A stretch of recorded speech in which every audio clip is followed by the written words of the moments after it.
Drama serial Bajjo की आने वाले एपिसोड में हम देखेंगे कि बज्जो यानी कि मुसर्रत अपनी हरकतों से बाज नहीं आएगी। वो एक तरफ तो अपनी भाभी को अपने भाई सुहेल के हाथों बेइज्जत करवा के बहुत खुश होती है। वो अपने भाई सुहेल की प्रमोशन के पेपर्स छुपाकर अपनी भतीजी के स्कूल बैग में डालकर सारा इल्जाम अपनी भाभी नवीन पे लगाती है और सुहेल और नवीन के दरमियान झगड़ा करवा के बहुत खुश होती है। और सुहेल को भी अपनी प्रमोशन का चांस मिस होने की वजह से नवीन पे जिंदगी में पहली बार बहुत गुस्सा आता है और वो इस पे हाथ तक उठाने की कोशिश करता है, जिसकी वजह से नवीन भी बहुत दिल बर्दाश्ता हो जाती है और उसे पूरा यकीन होता है कि ये सब मुसर्रत की कारस्तानी है। मगर सुहेल इसकी बात नहीं मानता और कहता है कि गलती आपसे हुई है, आपको बज्जो को इल्जाम देने के बजाय अपनी गलती मान लेनी चाहिए। और दूसरी तरफ वो जब बुशरा को फवाद से फोन पे बातें करते सुन लेगी तो मशकूक हो जाएगी कि ये बुशरा मुझसे छुप छुप के किससे बातें कर रही है। और जब बुशरा फवाद से मिलने जाएगी तो मुसर्रत इसका पीछा करेगी, मगर रास्ते में इसके रिक्शे की टक्कर जवाद की कार से हो जाएगी और मुसर्रत इस मौके का फायदा उठाकर एक बार फिर मजलूम बनकर जवाद को अपने साथ शादी करने पे उकसाएगी और जवाद पे ये जाहिर करेगी जैसे जवाद ने बारात वापस ले जाकर मुसर्रत के साथ बहुत बड़ा जुल्म किया है। वो जवाद को एहसास नदामत और पशेमानी का शिकार करने के लिए खूब बातें बनाएगी, मगर जवाद अब मुसर्रत की किसी बात में नहीं आएगा और मुसर्रत को साफ साफ जताएगा कि बारात वापस जाने का जिम्मेदार वो नहीं बल्कि मुसर्रत है, क्योंकि उसे अपने लिए बीवी नहीं बल्कि अपने बेटे अहमर के लिए माँ चाहिए थी और वो मुसर्रत से शादी भी अहमर के लिए ही कर रहा था। मगर मुसर्रत ने इसके बेटे को ही साथ रखने से इनकार करके ना सिर्फ इसके बेटे की बल्कि इसकी भी तौहीन की है। इसलिए अब बेहतर यही है कि मुसर्रत इससे शादी का ख्याल अपने दिल से निकाल दे। मुसर्रत जितनी खुदगर्ज, लड़ाका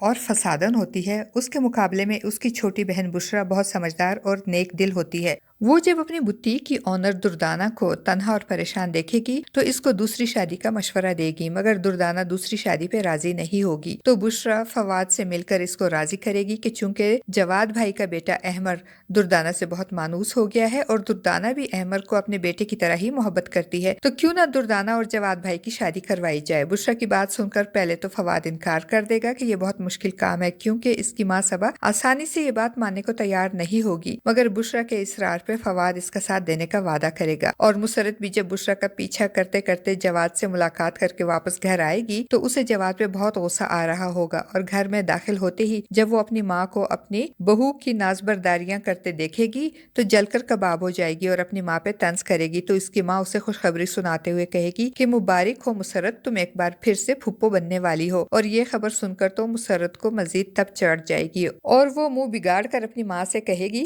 मुसर्रत तो बस फुप्पो बनने के लिए ही रह गई है, पता नहीं दुल्हन बनना कब लिखा है मुसर्रत के नसीब में। और फिर जब वो अपनी भाभी को खुश देखेगी और मुस्कुराते देखेगी तो एक नया शोशा छोड़ेगी और भाभी से कहेगी कि इस बार पोता देना मेरी माँ को। और मुसर्रत की बात सुनकर नवीन परेशान हो जाएगी, क्योंकि बेटा या बेटी पैदा करना नवीन के इख्तियार में नहीं बल्कि अल्लाह के इख्तियार में है और नवीन की खुशी गारत करके और उसे परेशान करके मुसर्रत बहुत खुश होगी। दूसरी तरफ मुसर्रत का छोटा भाई रुहेल लोगों से ऑनलाइन बिजनेस का बहाना बनाकर भारी रकमें हथियाकर बहुत खुश होगा और अपनी गर्लफ्रेंड को घुमा फिराकर इसके साथ खूब एंजॉय कर रहा होगा। अब देखते हैं कि रुहेल का फ्रॉड कब घर वालों के सामने आएगा और क्या बुशरा फवाद की मदद से दुर्दाना और जवाद की शादी करवाने में कामयाब हो सकेगी या नहीं। आपका इस बारे में क्या ख्याल है? अपनी कीमती राय का इजहार कमेंट बॉक्स में जरूर कीजिएगा। चैनल पे न्यू है तो चैनल को भी सब्सक्राइब कर दीजिएगा। शुक्रिया।